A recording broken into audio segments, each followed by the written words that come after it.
નમસ્કાર દર્શક મિત્રો, શિનોર સમાચારમાં આપનું હાર્દિક સ્વાગત છે. હું છું મેઘા અગ્રવાલ અને જોઈએ આજના સમાચાર વિગતવાર. પૂનમ અને રવિવારના સંયોગે પાવાગઢ મહાકાળી મંદિર પર યાત્રાળુઓનો ભારે ધસારો. પાવાગઢ યાત્રાધામ ખાતે આજે વહેલી સવારથી શ્રદ્ધાળુઓનો અવિરત પ્રવાહ જોવા મળ્યો. જેઠ મહિનાની પૂનમ અને રવિવારની રજાનો સંયોગ બનતા મહાકાળી માતાના દર્શન માટે હજારોની સંખ્યામાં યાત્રાળુઓ પાવાગઢ મહાકાળી મંદિર પરિસરમાં ઉમટી પડ્યા હતા. વહેલી સવારથી જ જય માતાજીના નાદ સાથે ભક્તો પગપાળા તેમજ વાહનો દ્વારા ડુંગર પર ચડીને મંદિર સુધી પહોંચતા જોવા મળ્યા હતા. સતત વધતી ભીડને કારણે મંદિર પરિસર, રોપવે વિસ્તાર તેમજ મુખ્ય યાત્રા માર્ગ પર ભારે અવરજવર જોવા મળી.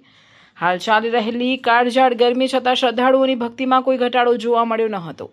દર પૂનમે મોટી સંખ્યામાં ભક્તો માતાજીના દર્શન માટે આવતા હોય છે, પરંતુ આજે પૂનમ અને રવિવાર એક સાથે આવતા યાત્રાળુઓનો ધસારો નોંધપાત્ર રીતે વધુ રહ્યો હતો.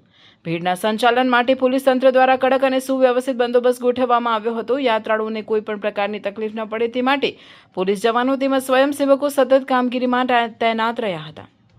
ભીડને નિયંત્રિત કરવા માટે અલગ અલગ માર્ગો અને કતાર વ્યવસ્થાનો પણ અમલ કરવામાં આવ્યો હતો. સ્થાનિક તંત્રના અંદાજ મુજબ આજે દિવસ દરમિયાન 1 લાખથી વધુ શ્રદ્ધાળુઓ મહાકાળી માતાના દર્શન કરશે અને ધન્યતા અનુભવશે.